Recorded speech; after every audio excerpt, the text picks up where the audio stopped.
Oi pessoal, eu me chamo João Guilherme, sou bioconstrutor e criador do curso de bioconstrução Flor da Vida. Nesse curso, a gente ensina que qualquer um com um pouco de dedicação, determinação, pode se tornar um bioconstrutor e operar uma verdadeira mudança na qualidade de vida própria e da sua família.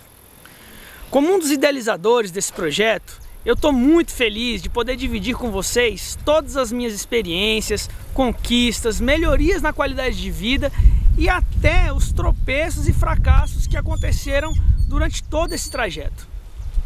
A bioconstrução, ela surgiu na minha vida meio que por acaso e devido a uma grande frustração que eu tive há muito tempo atrás. Minha história na bioconstrução começou há muitos anos, antes mesmo de saber até que existia esse tipo de construção que se preocupa não só com o bem-estar ecológico e social, mas também e principalmente com o bem-estar e conforto das nossas famílias. Algum tempo depois que a minha filha nasceu, eu e a mãe dela nos vimos diante de uma situação bem difícil. A gente morava num apartamento novinho que a gente tinha comprado logo depois do casamento, lá em Brasília. A licença maternidade da mãe da Sofia estava quase acabando. E como nós dois trabalhávamos e estudávamos na época, a gente se deparou com o dilema de como conciliar todas as nossas tarefas com o cuidado de uma criança de poucos meses de idade. Diante dessa dificuldade, surgiu uma oportunidade que parecia ser a realização de um sonho para mim. Desde a infância eu tinha morado numa chácara, também lá em Brasília, e tinha tido uma vida fantástica, com muito espaço para brincar e todo o contato da natureza que quem mora em chácara sabe como que é. Meu pai, vendo o meu conflito e a minha dificuldade, ofereceu um espaço para a gente construir a nossa casa lá na chácara da nossa família. Pronto, com essa proposta eu tinha matado dois coelhos com uma cajadada só. Primeiro, eu solucionava o problema a respeito do cuidado com a Sofia, já que minha mãe ia poder ajudar a cuidar dela. E também, de quebra, eu realizava o sonho de deixar de morar num apartamento e voltar a morar em uma casa de chácara, e poder dar para minha filha o mesmo espaço e liberdade que tanto foram bons para mim durante a minha infância e a minha adolescência. Extremamente entusiasmado com tudo isso, eu não pensei duas vezes para aceitar a proposta do meu pai. O que eu fiz? Peguei todas as minhas economias, vendi o meu carro para juntar um pouquinho mais de dinheiro e aí contratei um mestre de obra e uma equipe para construir a tão sonhada casa na chácara. O projeto era pequeno, simples, uma casa de 1 quarto apenas, para começar, com um plano de expandir a casa para que aí sim fizéssemos uma casa ampla, confortável, que acomodasse bem a família que já existia e os integrantes que nós estávamos planejando de vir ainda. Começamos a construção e o que era um sonho doce começou a se revelar um pouco amargo. Na época, eu não entendia nada sobre construção.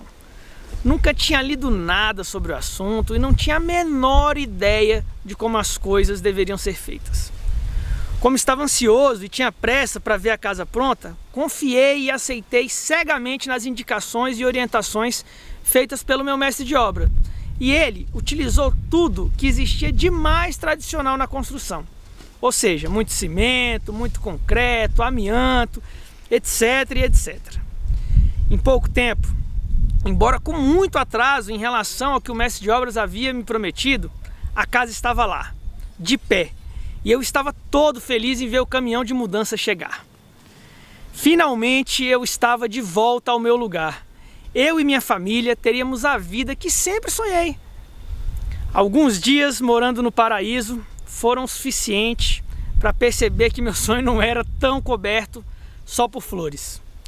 Rapidamente, a casa foi apresentando uma série de problemas e desconforto. As paredes eram feitas de bloco de concreto e não funcionavam direito como isolante térmico. E a casa era muito quente nos dias de sol e muito fria nos dias de frio. O telhado ajudava na sensação de estar dentro de uma estufa nos dias de calor. Isso é, quando a gente conseguia ficar na casa nos dias de calor. Diante dessa situação, eu tinha que tomar uma providência.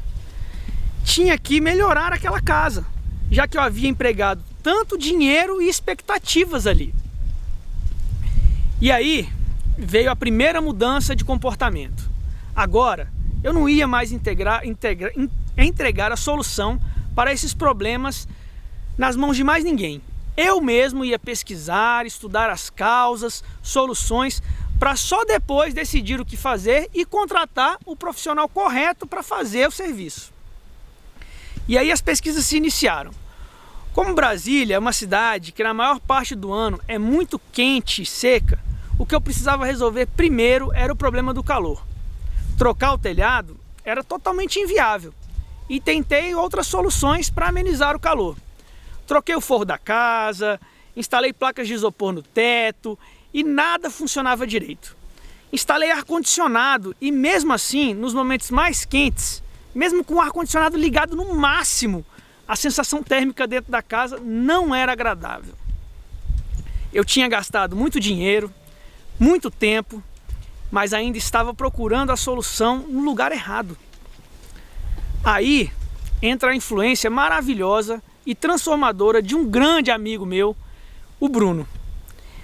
O Bruno é biólogo, alternativo, vegetariano, cheio de ideologias que eu achava até meio malucas. Ele me apresentou a bioconstrução, meio que de maneira despretensiosa. Eu, em um primeiro momento, fui bastante resistente a isso. Mas ele, com a sua paciência, pedagogia, conseguiu me convencer e colocar o meu preconceito de lado, pelo menos para conhecer um pouco mais sobre o assunto. Juntos, a gente iniciou pesquisas, debates entre uma cerveja e outra. Algum tempo depois, meio que por brincadeira, como desculpa para fazermos uma reunião e tomarmos mais uma cerveja, ele me chamou para conhecer algumas casas ecológicas e frequentar alguns cursos que eram ministrados em esquema de mutirão. Nessa experiência, eu já me surpreendi bastante com as técnicas de bioconstrução que a gente tinha discutido. Ali estava sendo empregado um dos mais relevantes princípios da bioconstrução, que é a integração das pessoas da nossa comunidade. Essa relação pessoal, os vínculos que são criados entre as pessoas, as trocas de experiências, tudo me encantou profundamente. E mais do que me encantar, eu vi e comprovei os benefícios e eficácia da bioconstrução aplicada de fato. Todos os lugares que visitei eram encantadores.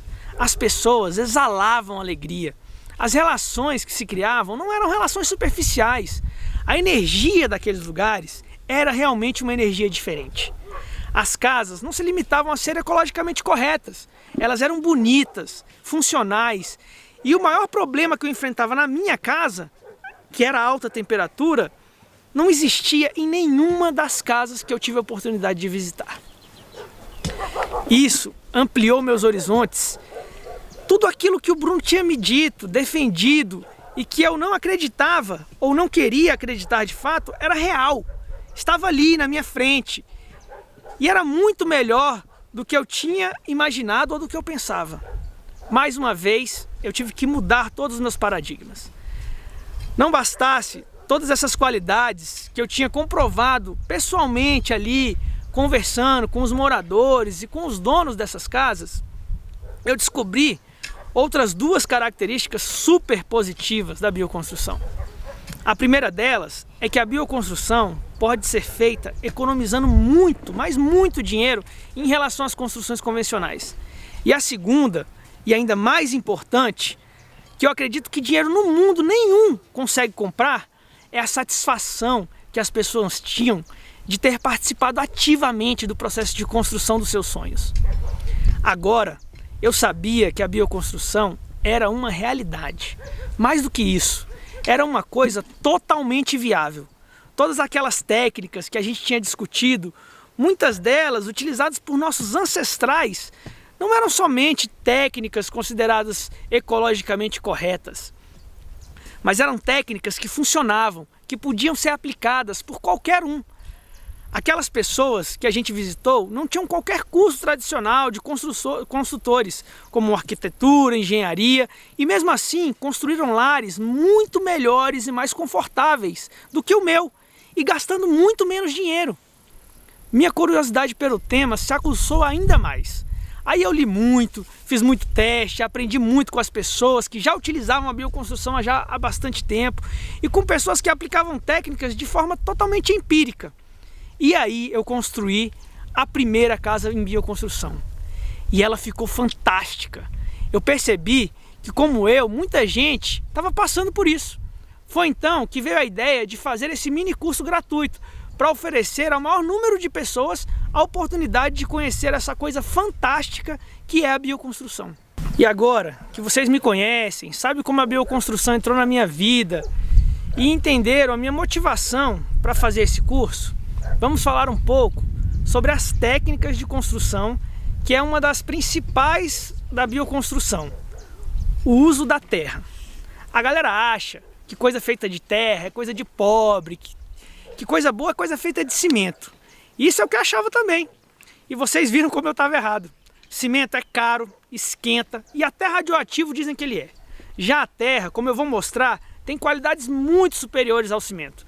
E ao contrário do que muita gente pensa, é muito mais resistente. Quer ver?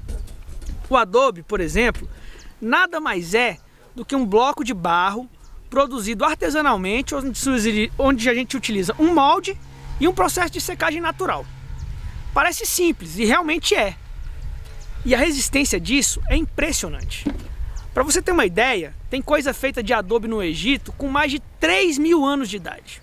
O adobe funciona muito bem em clima seco, quente, subtropicais ou temperados. Só que tem alguns detalhes que a gente vai mostrar para vocês durante esse curso, que são o diferencial entre ter um tijolo de adobe qualquer e entre ter um tijolo excelente de adobe, que pode ser utilizado em uma construção com eficiência e com durabilidade. O tijolo de adobe possui uma série de vantagens em relação aos tijolos cerâmicos tradicionais, usados nas construções atuais. Porque o barro ele é capaz de absorver e exalar a umidade muito mais rápido e numa maior extensão do que qualquer outro material de construção, fazendo com que ele regule a temperatura interior e umidade dos ambientes. Experiências realizadas lá na Alemanha, em casas construídas com barro, demonstraram que os tijolos não cozidos, como o adobe, foram capazes de absorver 30 vezes mais umidade do que os tijolos cozidos. A umidade presente nos ambientes tem um impacto significativo na vida dos habitantes daquele ambiente. E o barro tem a capacidade de manter isso em equilíbrio. Além disso, o barro na construção economiza energia e evita a poluição do meio ambiente, porque eles não são queimados e não precisam ser transportados, já que podem ser feitos no local onde será construída a obra. A preparação, transporte, manuseio dos tijolos de barro precisam de apenas 1% da energia gasta com os tijolos cozidos ou de concreto armado. É super ecológico. Os tijolos de barro podem ser feitos em qualquer lugar. Por mais que a terra encontrada no terreno da construção não tenha a composição ideal nas proporções de areia e argila, esses elementos podem ser incorporados, fazendo com que a terra encontrada no próprio terreno possa ser utilizada para a confecção dos tijolos. Isso representa uma economia brutal no custo da sua construção. E mesmo que a terra precise ser transportada de um outro lugar, ainda assim continuará a ser muito mais barato do que qualquer outro material industrializado. Então é super econômico também. O barro é uma matéria-prima ideal para a autoconstrução porque exige em seus processos apenas algumas ferramentas baratas e podem ser feitos por qualquer um. Além disso, o barro absorve elementos poluentes e suas paredes ajudam a limpar o ar do interior, ou seja, é super saudável. Mas para que o adobe realmente possua essas características, alguns cuidados devem ser tomados. E o primeiro deles é com a escolha do tipo de terra que nós vamos usar para a construção dos nossos tijolos. Como é feito de terra, e a terra não é um material com características fixas em todos os lugares, dependendo do lugar da onde a terra é retirada, sua composição pode ter variações significativas. E isso deve ser observado pelo bioconstrutor antes de fabricar os seus tijolos de adobe. Outro ponto que precisa de muito cuidado em relação ao adobe e a todas as outras construções que utilizam terra é que a terra não é impermeável e por isso deve sempre ser protegida da chuva ou da geada, principalmente quando não estiver totalmente seco. E no nosso curso de bioconstrução, Flor da Vida, a gente vê com detalhes tudo o que precisamos saber sobre a terra para a utilização na construção. E além disso, várias técnicas de impermeabilização. Agora vamos ver isso na prática? Mãos à obra!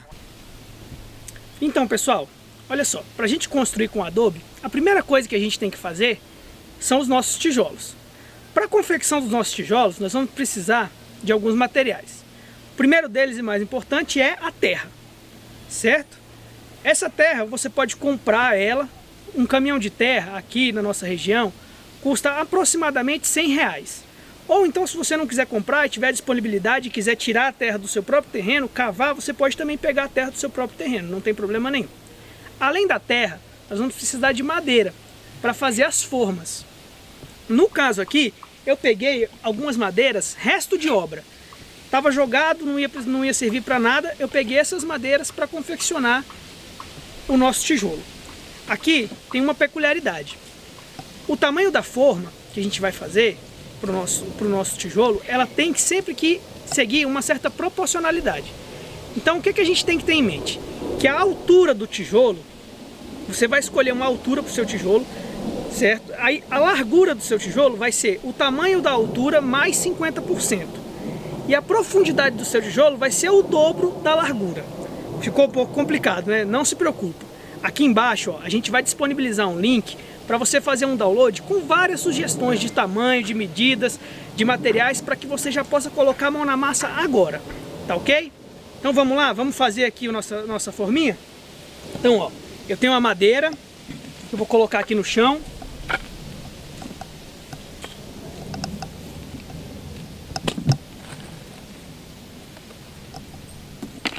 Eu tenho um martelo e alguns pregos. Os pregos, você vai escolher a dimensão deles de acordo com a madeira que você for usar. Se a sua madeira for mais larga, claro, você vai precisar de um prego um pouquinho mais largo. Então, eu já cortei a madeira naquela dimensão que eu falei para vocês, certo? Vou colocar aqui de maneira bem simples. E vou pregar, tentando não pregar o meu dedo junto.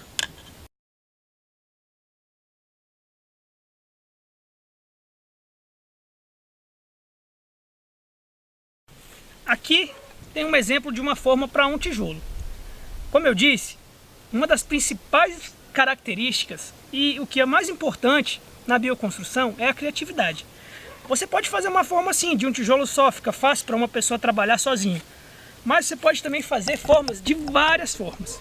Aqui, ó, a gente tem uma forma para 4 tijolos, com as mesmas dimensões daquele ali. Se você quiser, você pode fazer forma para 4, para 10, para vários tijolos. Só que lembra e leve em consideração que uma forma grande você vai precisar de mais de uma pessoa para manusear ela. Por isso que aqui a gente tem essas duas formas, certo? Feita a forma, nós vamos voltar lá para a terra. E agora chegou a hora de botar a mão na massa, ou melhor, o pé na terra. Vem comigo. Então, pessoal, ó, aqui a gente separou uma porção de terra, porque a gente não vai amassar aquele tantão lá, até porque a gente não vai dar conta, né? Então a gente separou uma porção de terra, a gente colocou esse plástico aqui embaixo, que para quê? Com o plástico a água não vai entrar no solo, então a gente vai economizar água com isso. Outra dica, a água que a gente está utilizando aqui é água toda de reaproveitamento. É água que a gente pegou do resto da máquina de lavar, depois que lavou a roupa, foi juntando para a gente fazer isso aqui. Como eu disse, a preocupação ecológica é o que guia, é o principal pilar da bioconstrução, tá ok? Então, depois que você pegou a terra aqui, é bom que você peneire a terra para que ela não fique com essas pedrinhas que vai prejudicar depois na formação do seu tijolo. Você vai peneirar a terra, vai separar o monte, aí você abre um buraco aqui no meio Abre um buraco aqui no meio e começa a adição de água.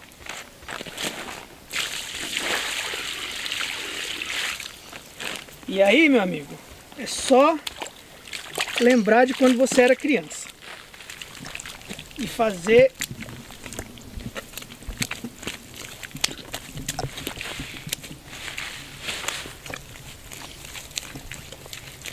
essa é a hora de você chamar o seu cunhado, a sua sogra, a sua prima, faz aquele almoço para todo mundo no final de semana, e aí chama todo mundo para vir aqui pisar a terra com você para preparar os seus tijolos para você construir sua casa. Esse é uma outra vantagem da bioconstrução, é a integração. Você pode chamar as pessoas da sua comunidade, da sua vizinhança, para fazerem a construção em modo de cooperativa. Um vai ajudando o outro.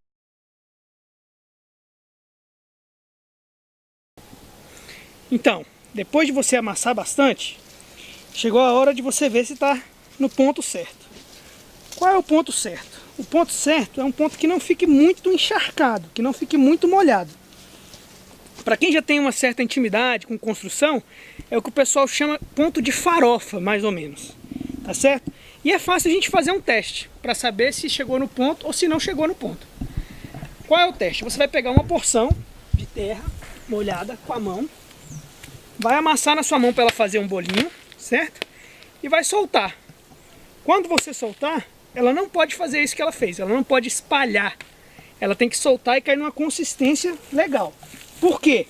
Porque se você deixar ela assim, muito molhada, na hora de você desenformar, você vai ter problema. Aí você vai ter que esperar que a massa seque um pouco na forma e só depois retirar a forma.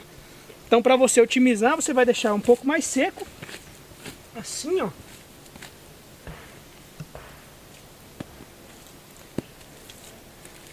Para quando ela cair, ela não espalhar tanto. Ela vai ficar o bolinho. E aí, chegou a hora de você colocar na forma. Vamos lá ver como é que faz? Então, chegou a tão esperada hora. Vamos fazer os nossos tijolos. Aqui a gente tem mais um segredinho. Para facilitar você desenformar os tijolos, o que você vai fazer? Você tem duas opções. Você pode pegar a sua forma e molhar ela com água, ou então pode pegar um pouco de areia e passar areia nas laterais da forma. Isso vai facilitar na hora que você for tirar a forma para fazer novos tijolos, certo? Feito isso, vamos pegar o barro e nós não vamos colocar o barro, nós vamos jogar o barro.